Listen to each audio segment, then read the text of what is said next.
I just had to let you know you're.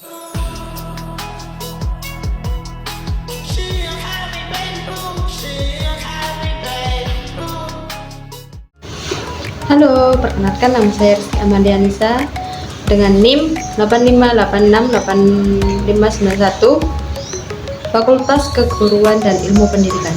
Yang pertama, bagaimana filsafat ilmu mengawasi dan memperkuat eksistensi keilmiahan serta nilai-nilai dalam ilmu pendidikan.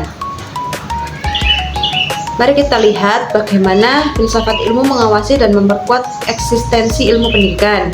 Sebagai sebuah ilmu, pendidikan tidak boleh berjalan tanpa arah atau sekedar praktis pragmatis.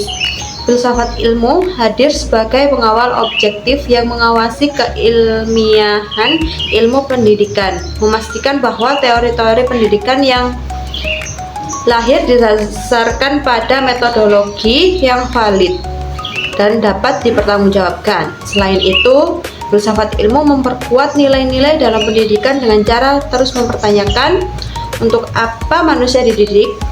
Hubungan ini memastikan ilmu pendidikan tetap humanis, etis, dan memiliki landasan teoretis yang kokoh, bukan sekedar transfer pengetahuan. Yang kedua, bagaimana pendidikan yang bermakna dan bernilai turut memperkuat perkembangan filsafat ilmu.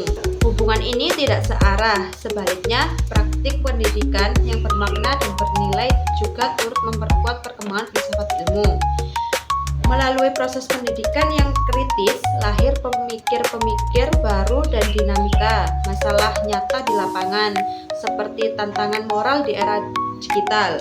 Masalah-masalah empiris dalam dunia pendidikan ini menjadi bahan bakar atau objek kajian baru bagi filsafat ilmu untuk terus berkembang.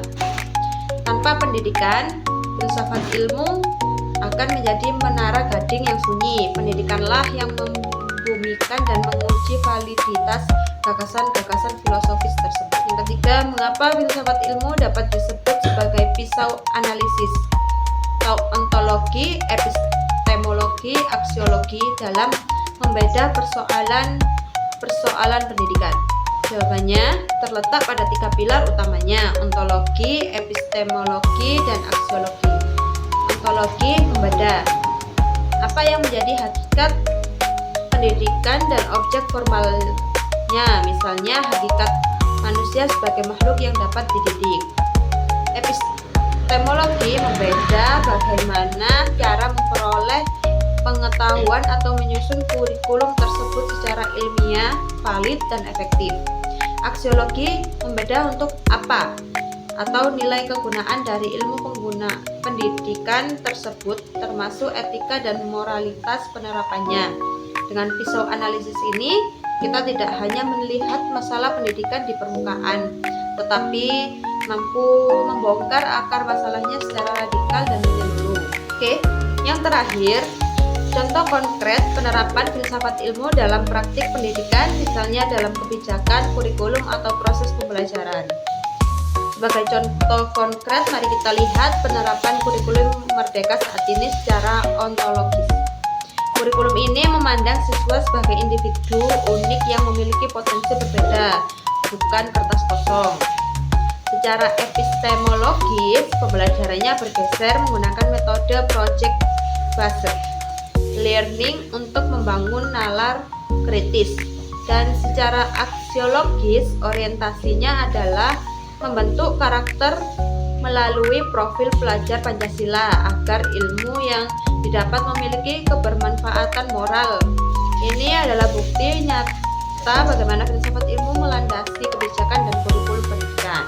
Kesimpulannya, filsafat ilmu dan pendidikan adalah dua hal yang tidak bisa dipisahkan.